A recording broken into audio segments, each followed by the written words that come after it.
बहुत अच्छा मधुर कंठ है।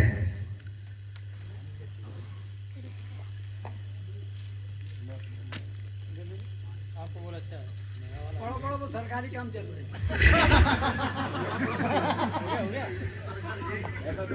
और मैं तो अपनी इस पूरी टीम को बहुत बहुत बधाई देना चाहता हूं कि मेरे एक छोटे से आमंत्रण पर आप सभी ने मुझे स्वीकृति दी इस कार्यक्रम में आयोजन की, पापा जी की स्मृति आयोजन में। तो ये मेरे लिए सबसे बड़ी सौभाग्य की बात है और मैं आज ऐसा महसूस कर रहा हूं कि जैसे मुझे गोल्ड मेडल दे दिया गया है। मैं किस किस का नाम लूं? सारे लोगों ने बहुत अच्छा पढ़ा। रंजना जी ने तो बेहद अच्छा पढ़ा, आपको लगा होगा। नाम किसी का नहीं ले रहा हूं मैं, केवल किसका लिया है? रंजना जी का नाम क्यों लिया है? तुम्हें क्यों रंज हो रहा है इसका? हाँ, और राज भाई का कंठ आपने देखा, कितना सुरीला कंठ है। हालांकि काफी पाठ से पहले उनकी चैन खुली रहेगी, सुबोध ने ध्यान दिलवाया था। जब आदमी भावुक होता है और तल्लीनता में होता है तो उनकी सुध बुध नहीं रहती कि मेरा क्या खुला है क्या नहीं खुला है। अब वो चैन की बात आई तो मुझे एक बात ध्यान आ गई। एक डिब्बे में बहुत भीड़ थी और इतनी भीड़ थी कि आदमी अपनी रासायनिक क्रिया करने में भी असमर्थ था। इतनी भीड़ थी कि बेचारा एक आदमी उस डिब्बे में से निकल करके साहब टॉयलेट तक बड़ी मुश्किल से आ पाता, मुश्किल से जा पाता। एक बार गया साहब 4-5 आदमियों को फांद कर, 3-4 आदमियों को फांद कर फिर लौट आया। 5 मिनट बैठा, फिर गया फांद कर, 4-5 आदमी फांद कर फिर आया लौट के। तीसरी बार फिर गया। एक महिला बैठी थी बेचारी, उसने कहा क्यों भैया चैन नहीं है? माने कि चैन तो है, खुल नहीं रही है। तो चैन से मेरे को ध्यान आया राज भाई की तरफ से, तो मैं बता देता हूं। और जैसा कि आपको पता है मेरा first appointment Sumawali higher secondary school में ही हुआ।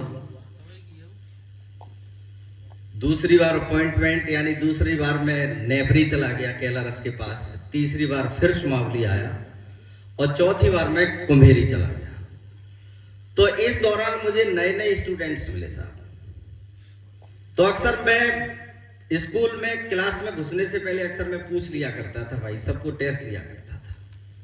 तो पहली बार मैं कक्षा 9th में पहुंचा। कक्षा 9th के मैंने एक बच्चे से पूछा, बेटा बताओ ताजमहल कहाँ है?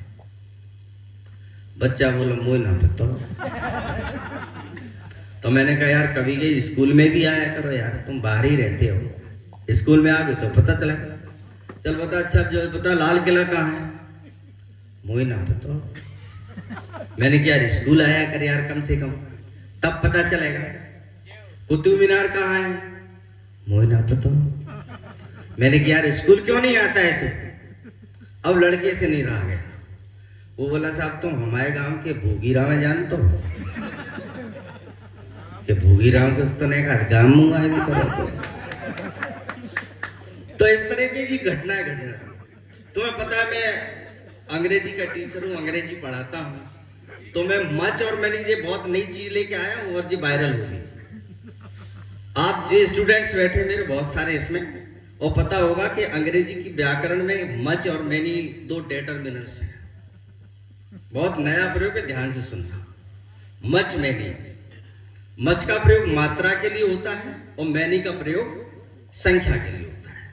तो मैं जैसे सिखा रहा था मैंने सिखा दिया। दूसरे दिन एक बच्चे से पूछा, वो लेट आया, उसको थोड़ा कम ज्ञान आ पाया। मैंने उसको पूछा, बता बेटा मैंने कल मच मैनी का प्रयोग बताया था तेरे को, तो मच का मुझे एक वाक्य बोल के बता जिसमें मच आना चाहिए। उसका जवाब सुनकर जैसा मेरा दिमाग खराब हो गया। वो बोला बोल।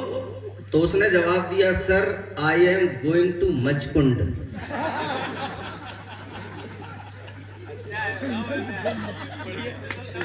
मैंने कहा ये क्या प्रयोग है यार? कैसा आए तो कि मच जाऊं। अरे मैंने कि मच मात्रा के लिए आता है जिसका भाव निकलता है ज्यादा, तो साहब मैं हिंदी में बताया दूंगा। मैं हिंदी में बता कि मार साहब मैंने मुन्ना में मच मचा के मुक्का मारा। जे क्या है कि आए तो कि मच मचाएगा। तो ये बहुत सारे प्रयोग हो जाते हैं। आप लोगों का अक्सर ये मुझसे शिकायत रहती है कि मैं आपके सामने कोई पुरानी रचनाएं सुनाता हूं।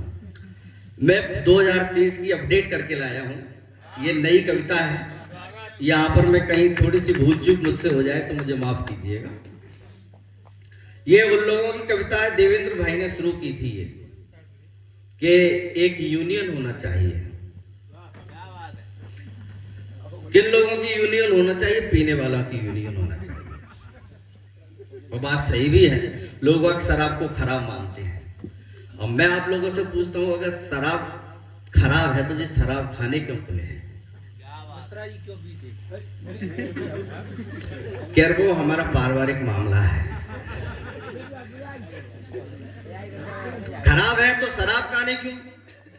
एक डॉक्टर चेकअप कर रहा था एक मरीज का, उसने इधर पलटा उधर पलटा, फिर आला लगाया तो उसको पेट में हाथ धरा जोर से। सुनो राइचूर भाई, तुम्हारे मतलब की चीज हो सकती है, अपना ख्याल रखा करो तुम। इधर से पलटा उधर से पलटा, पेट में हाथ रखा और उसको दबाया। डॉक्टर को शक हुआ तो उसने पूछा, क्यों शराब पीते हो? मंगाए ले। यानी शराबी कभी भी नेगेटिव मूड में नहीं होता, पॉजिटिव में होता है। वहां पे भी उसने जी कहते मंगाए दो। बस एक बार तालियां बजाकर मुझे आदेशित करें, मैं एक नई कविता आपको। ये कार्यक्रम की शुरुआत होने वाली थी, जैसे ही मैं गेट में घुसने वाला था तो साहब एक बिल्कुल झकास होके साहब मेरे को मिल गया और मेरे के कंधे पे हाथ रखा, बोला गुरु। मैंने कहा यार तुम पियो, तुम्हें पीना नहीं चाहिए, अच्छी आदत नहीं है। बंदर क्या जाने मेरे से यही बोला, तुमने कभी पी है? मैंने कहा जा घी है, सो जी इसको पिए। मैंने कहा घी तो नहीं है, ये घी का बाप है, जिस सुमावली ठेके की देसी शराब है। बस यहां से मैंने कविता को उठाया। मैंने कहा इसके क्या लाभ है? तो उसने मेरे को साफ लाभ बताया, मैं आपको बताता हूं कि आपको अगर कहीं लाल का लगा होगा तो पैसे भी नहीं कोई मांगेगा उधारी के।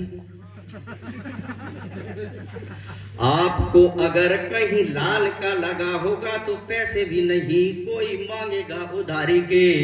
और देख के नशे में घर वाली भी नचेगी, ऐसे नाचती बंदरिया आगे पीछे हो मदारी के दारू दुख देती मैट, कष्ट भी लेती समेट। दारू को नगारी दे के काम करो गारी के। आपने अगर एक पैग भी पिया होता तो सुबह शाम तुम भी कोण काटते कलारी के। आपने अगर एक पैग भी पिया होता तो सुबह शाम तुम भी कोण काटते कलारी के। अरे कोई पीता अधिक में जरा भी नहीं, पर शराबी नहीं, मैं शराबी नहीं, मैं शराबी नहीं, मैं शराबी नहीं। अब साहब जी मैंने एक छंद पढ़ा तो मेरे बगल से साहब एक 85 साल का बाबा खड़ा था। इस छंद को सुनकर के साहब वाइब्रेशन मोड में आ गया और मेरे बगल से आकर बोला, बेटा मैंने शराब क्या, शराब की बोतल तक को हाथ नहीं लगाया। तुम्हारी छंद की प्रथम 4 पंक्तियों से इतना प्रभावित हुआ हूं कि इन 4 पंक्तियों को अपने जीवन में उतारना चाहता हूं। तुम्हारा ये गुणगान सुना तो हे बालक, मुझका इसका जरा विधि विधान बता, मुझे कैसे पीना है। अब साहब उसने उसको विधिवान भाई सुन बाबा, कि पहले एक पैग में आएगी फुरफुरी सी, पर धीरे धीरे आदत पड़ेगी तुझे डालनी। पहले एक पैग में आएगी फुरफुरी सी, पर धीरे धीरे आदत पड़ेगी तुम्हें डालनी। और दूजा पैग मारते ही मस्ती सी चढ़ेगी और मारने लगोगे ऑटोमेटिक आंख दाहिनी। पहले एक पैग में आएगी फुरफुरी सी, पर धीरे धीरे आदत पड़ेगी तुम्हें डालनी। और दूजा पैग मारते ही मस्ती सी चढ़ेगी और मारने लगोगे ऑटोमेटिक आंख दाहिनी।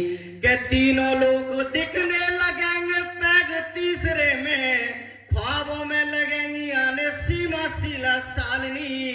और आखिरी अगर पैग पी लिया तो सुन बाबा, तुझे अपनी बाई भी लगेगी हेमा मालिनी।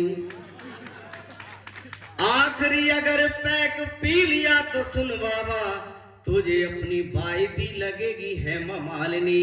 ये दारू दारू है इसका जवाबी नहीं, मैं शराबी नहीं, मैं शराबी नहीं, मैं शराबी नहीं, मैं शराबी नहीं। फिर क्या था बाबा ने सपाटे से मंगाई, हाथ पीते ही जवानी वाले फूल खिलने लगी। फिर क्या था बाबा ने सपाटे से मंगाई, हाथ पीते ही जवानी वाले फूल खिलने लगे। और बुढ़ापे के मारे अंग, बुढ़ापे के मारे अंग, बुढ़ापे के मारे अंग हो चले सब अंग भंग। एक ही खुराक में समूचे हिलने लगे, एक ही खुराक में समूचे हिलने लगे। कि पहले तो गन्नों से छिल जाते थे मसूड़े, अब बाबा के मसूड़ों से ही गन्ने छिलने लगे। और बरसों से बंद सब पड़े थे जो बाबा के नोट, एक ही पौआ में चकाचक चलने लगे। के बरसों से बंद जो पड़े थे सब बाबा के नेट, एक ही पौआ में चकाचक चलने लगे। है दारू दारू है इसका जवाबी नहीं, मैं शराबी नहीं, मैं शराब। अब बाबा ज्यादा पी गया तो खांसी और जुकाम, अब खांसी नहीं जाए, जुकाम नहीं जाए। बाबा को ग्लाइकोडिन पिलाई गई, विक्स लगाई गई, लेकिन दारू जाने का नाम नहीं। कि खांसी नहीं जाती देख बाबा को मंगाई विक्स, नाक में सुंगाई कुछ छाती से मली गई। मैंने कहा विक्स नहीं दारू से होगा ये ठीक, दारू यदि ठीक ठाक पेट की नली गई। कि दारू से बता तू खांसी कैसे छोड़ देगी ठोर, लगता है तेरी सारी बुद्धि ही चली गई। मैंने कहा खांसी क्यों ना दारू से जावेगी बाबा, दारू से ही पूरी मेरी 10 बीघा चली गई। मैंने कहा खांसी क्यों ना दारू से जावेगी बाबा, दारू से ही पूरी मेरी 10 बीघा चली गई। ए दारू से दवा कोई प्रभावी नहीं, मैं शराबी नहीं, मैं शराबी नहीं, मैं शराबी नहीं।